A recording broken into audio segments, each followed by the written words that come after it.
प्यारे साथियों, आप सभी का स्वागत करता हूं एमआरएस स्टडी परिवार में। तो डियर, जैसा कि आपको पता है कि मैकेनिक्स ऑफ मटेरियल जो सब्जेक्ट्स है, इसमें हम न्यूमेरिकल क्वेश्चंस आप लोगों के साथ डिस्कस कर रहे थे। तो यहाँ पे आज का जो पहला क्वेश्चंस है वो क्वेश्चंस बोल रहा है कि एक हॉलो सर्कुलर शाफ्ट है with outer diameter 100 mm and inner diameter जो है 60 mm दिया गया है। Is subjected to a torque, उस पर टॉर्क अप्लाई हो रहा है जो कि 8 न्यूटन मीटर है, सॉरी 8 किलो न्यूटन मीटर है। कैलकुलेट करना है मैक्सिमम शियर स्ट्रेस। तो मैक्सिमम शियर स्ट्रेस फॉर्मूला क्या हो जाएगा, पाई/32 इंटू डी के पावर कैपिटल डी के पावर 4 माइनस स्मॉल डी के पावर 4। तो वैल्यू पुट कर देंगे। कैपिटल डी है हमारा 100 mm, स्मॉल डी है 60 mm। तो पाई/32 गुने 100 के पावर 4 माइनस 60 के पावर 4। तो कैलकुलेट करेंगे तो हमारा वैल्यू जो आएगा जे का, ये निकल कर आ जाएगा पाई/32 और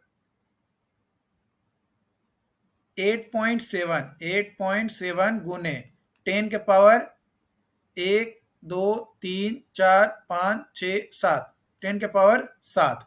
अब देखो, टाउ मैक्स का वैल्यू कैलकुलेट करने के लिए टाउ मैक्स का फॉर्मूला होता है टी गुने आर बटा जे, है ना।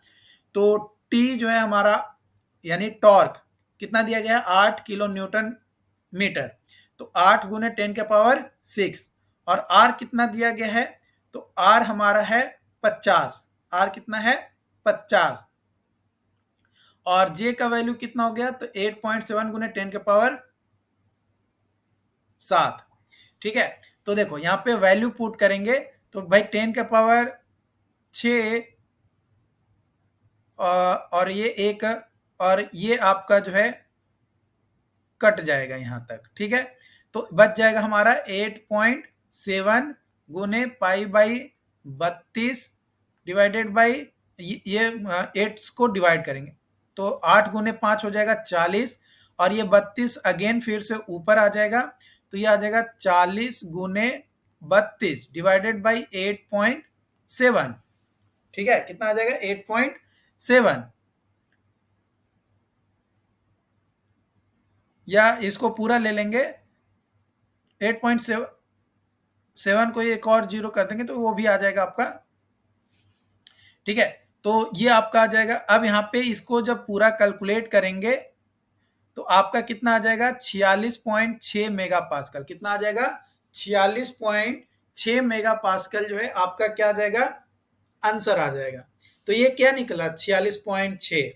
ये अप्रोक्स हमारा मैक्सिमम शियर स्ट्रेस का वैल्यू निकल गया है, यानी टाउ मैक्स का वैल्यू जो है हमारा यहाँ पे कैलकुलेट हो गया। ओके। उसके बाद अगला क्वेश्चन है, यहाँ पे क्वेश्चन बोल रहा है कि एक कैंटिलीवर बीम है जो कि 2 मीटर लंबा है और ये कैरी करता है पॉइंट लोड जो कि 5 किलो न्यूटन है at the free and. Free and पे लग रहा है। Find the slope eight free and. Free and पे स्लोप कितना आएगा वो कैलकुलेट करना है, जहां पे यंग्स मॉडुलस जो है 200 गीगा पास्कल और moment of inertia I is equal to 400 गुने 10 के पावर 6 mm के पावर 4। तो स्लोप जो कि थीटा है, थीटा इज इक्वल टू आ जाएगा P L square by 2EI। तो पी जो है 5 इंटू 10 का पावर 3, क्योंकि हमारा 5 किलो न्यूटन है।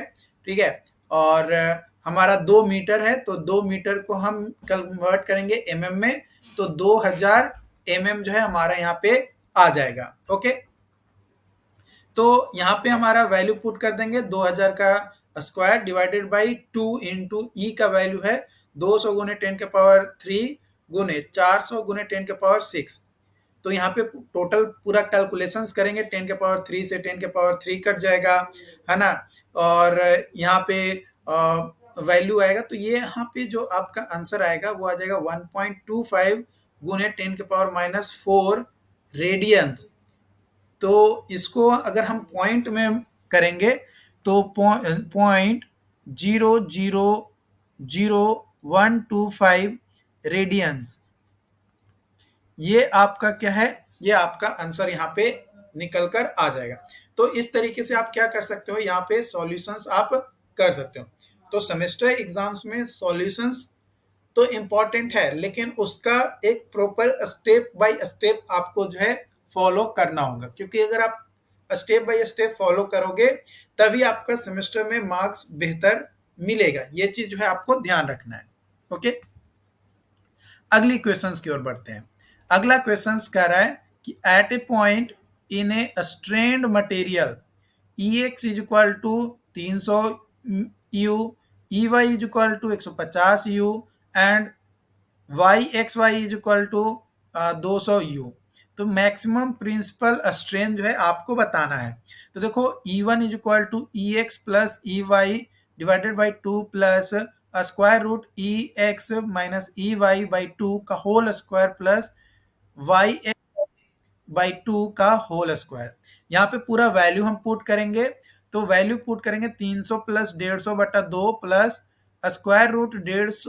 देखो EX है 300, 300 में से 150 गया तो बचेगा 150, तो 150 बटा 2 का स्क्वायर प्लस 100 का स्क्वायर, क्योंकि 200 डिवाइडेड बाई 2 है तो 100 का स्क्वायर, तो 225 प्लस स्क्वायर रूट 5625 प्लस 10,000।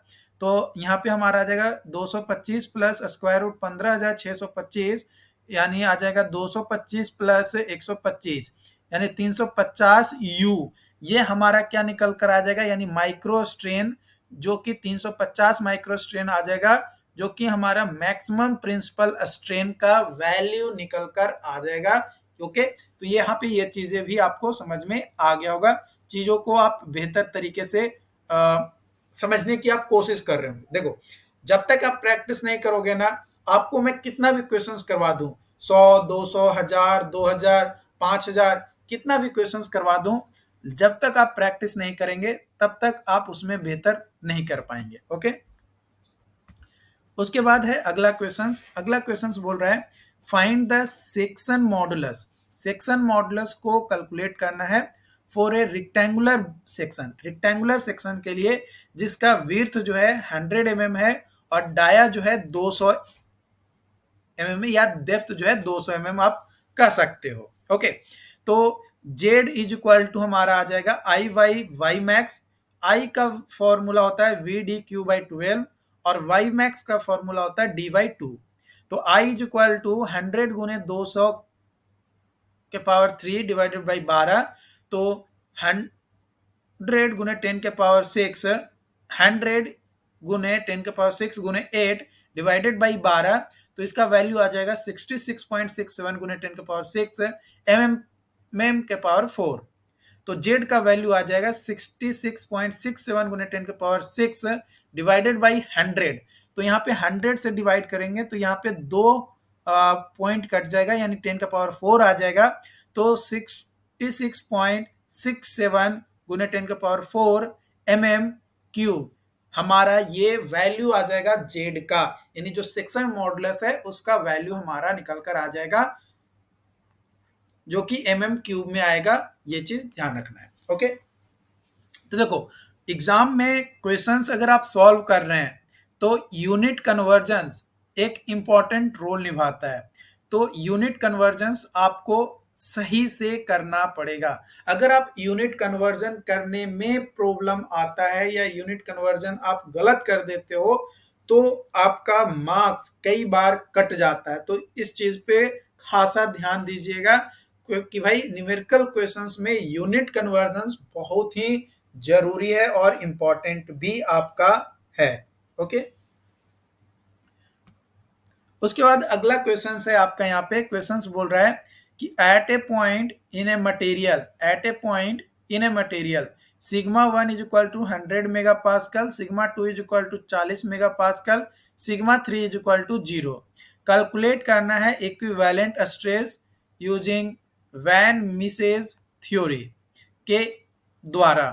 तो देखो sigma equivalent is equal to हो जाएगा फॉर्मूला स्क्वायर रूट 1/2 गुने सिग्मा 1 माइनस सिग्मा 2 का whole square plus sigma 2 minus sigma 3 का whole square plus sigma 3 minus sigma 1 का होल स्क्वायर। तो देखो यहाँ पे वैल्यू पुट करेंगे sigma 1, sigma 2, sigma 3 and sigma 4 का। तो यहाँ पे सारा वैल्यू दिया गया है। सिग्मा 1 का दिया गया है 100 मेगा पास्कल, सिग्मा 2 का दिया गया 40 मेगा पास्कल, सिग्मा 3 जो है हमारा 0 है। तो फॉर्मूला में पुट करेंगे स्क्वायर रूट 1/2 गुने 60 का स्क्वायर प्लस 40 का स्क्वायर प्लस 100 का स्क्वायर। ठीक है, तो ये कैसे आया 60, तो सिग्मा वन हमारा कितना दिया गया है 100। ठीक है, 100 माइनस 40 करेंगे तो कितना आ जाएगा 60। ठीक है, अब है हमारा सिग्मा 2 माइनस सिग्मा 3, तो 40 माइनस 0 करेंगे तो 40 ही आएगा। और सिग्मा 3 माइनस सिग्मा 1, तो अगर हम यहाँ पे 0 में से 100 माइनस करते हैं तो -100 ही आएगा। अब -100 को हम स्क्वायर करेंगे तो भी वो प्लस में ही हमारा वैल्यू आएगा, है ना, वैल्यू जो है हमारा प्लस में ही आएगा। तो हम डायरेक्टली लिख दिए 60 का स्क्वायर प्लस 40 का स्क्वायर प्लस 100 का स्क्वायर का होल हाफ माने डिवाइडेड बाई 2। तो यहाँ पे आ जाएगा 3600 प्लस 1600 प्लस 10,000 डिवाइडेड बाई 2, यानी स्क्वायर रूट 8600 आ जाएगा। अब इसका स्क्वायर रूट निकालेंगे तो 92.7 मेगा पास्कल अप्रॉक्स वैल्यू जो है आपका आ जाएगा। तो ये आपका जो है आंसर हो गया, इजीली है। देखो क्वेश्चंस आसान होते हैं, बस उसको बनाने का तरीका आपको पता होना चाहिए। और दूसरा, मैकेनिक्स ऑफ मटेरियल में फॉर्मूला इंपॉर्टेंट है, लेकिन हर फॉर्मूला आपको याद नहीं करना है, ये भी चीज आपको ध्यान रखना है। हर फॉर्मूला आपके लिए जरूरी नहीं है। कुछ फॉर्मूले ऐसे होते हैं जिसको आप एक फॉर्मूला मेन फॉर्मूला को याद रखेंगे तो दूसरा फॉर्मूला ऑटोमेटिक आपको जो है डिराइव हो जाएगा, यानी आप उसको कैलकुलेट कर सकते हैं एक फॉर्मूला को याद रखने के साथ ही। ओके, अगला क्वेश्चन है आपका। क्वेश्चन बोल रहा है एक टी सेक्शन है, हैज फ्लेंज 120 mm गुने 20 mm एंड वेव 20 mm गुने 100 mm। Find the moment of inertia about horizontal centroidal axis. तो देखो जो स्प्लिट टी सेक्शन है in two rectangles, flange A1 is equal to 120 गुने 20 यानी 2400 mm square and centroid from bottom is equal to 100 plus 10 यानी 110 mm। Wave जो है आपका A2 इज इक्वल टू 20 गुने 100 यानी 2000 mm square and centroid from bottom 50 mm। तो total area हमारा आ जाएगा 4400 mm square. Neutral axis y bar is equal to 2400 गुने 110 प्लस 2000 गुने 50 डिवाइडेड बाई 4400। तो हमारा वैल्यू कितना आ जाएगा 2.64 गुने 10 के पावर प्लस 1 गुने 10 के पावर 5 डिवाइडेड बाई 4400। इस वैल्यू को जोड़कर कैलकुलेट करेंगे तो आपका क्या आ जाएगा 82.73 mm आएगा। तो नाउ हम अप्लाई करेंगे parallel axis theorem for both part के लिए, ताकि हमें मोमेंट ऑफ इनर्शिया जो है टोटल हमें मिल सके। तो जब हम यूज करेंगे centroid and parallel axis method तो जो फाइनल आंसर हमें अचीव होगा वो आ जाएगा हमारा 23.5 गुने 10 के पावर 6 mm का पावर 4, जो कि डिपेंड करेगा हमारा एग्जैक्ट कैलकुलेशंस हम किस बेसिस पे कर रहे हैं उसके हिसाब से। तो आई होप कि यहाँ पे चीजें जो है आपको समझ में आयो। देखो parallel axis theorem I hope कि आपको पता होगा, अगर नहीं पता है तो आप हमें चैट बॉक्स में कमेंट करके बताइए कि भाई आपको नहीं आता है, मैं उस पर एक डिटेल्ड तरीके से जो है आपको मैं समझाने की कोशिश करूंगा। ओके, आई होप कि यहाँ तक चीज़ें समझ में आयो। अगर फिर भी कोई डाउट्स रहता है तो आप हमें कमेंट करिए। और चैनल पे अगर आप इस वीडियोस को देख रहे हो यूट्यूब पे तो चैनल को सब्सक्राइब जरूर कर लीजिए, ताकि आपको और भी इसी तरीके का वीडियोस आपको मिलता रहे। Thank you.